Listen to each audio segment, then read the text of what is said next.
প্রিয় দেশবাসী, সবাইকে বাংলা নববর্ষ 1432-এর শুভেচ্ছা জানাচ্ছি। শুভ নববর্ষ। পহেলা বৈশাখ আমাদের প্রাণের উৎসব, বাঙালির সার্বজনীন উৎসব। পুরো পৃথিবীতে যেখানে যেখানে বাঙালিরা আছেন, আজ আমাদের সবার আনন্দের দিন, বর্ষবরণের দিন। বাংলাদেশের সংস্কৃতি ও ঐতিহ্য রক্ষায় এবং একে এগিয়ে নিয়ে যেতে আমাদের সবাইকে সক্রিয় ভূমিকা রাখার জন্য অনুরোধ জানাচ্ছি।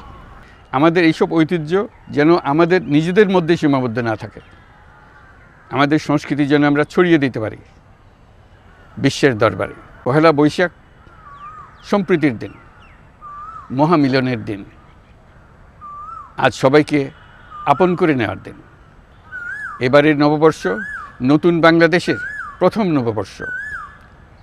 আসুন আমরা বিগত বছরগুলোর গ্লানি, দুঃখ, বেদনা, অসুন্দর ও অশুভকে ভুলে গিয়ে নতুন প্রত্যয়ে, নতুন উদ্যমে সামনের দিকে এগিয়ে চলি। চলুন নতুন বাংলাদেশ গড়ে তুলি। 24-এর গণ অভ্যুত্থান আমাদের সামনে বৈষম্যহীন বাংলাদেশ গড়ে তোলার সুযোগ এনে দিয়েছে। এই সুযোগ যেন আমরা না হারাই। বৈষম্যহীন বাংলাদেশ গড়াই হোক এবছর নববর্ষের আমাদের অঙ্গীকার।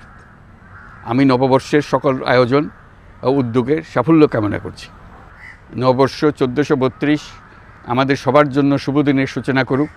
নববর্ষ আমাদের সকলের জন্য নতুন ও গভীর আনন্দের উন্মোচন করুক, এই কামনা করছি। সবাইকে আবারও আমার নববর্ষের শুভেচ্ছা ও সালাম জানাচ্ছি। আসসালামু আলাইকুম। মহান আল্লাহ আমাদের সহায় হন। আল্লাহ হাফিজ।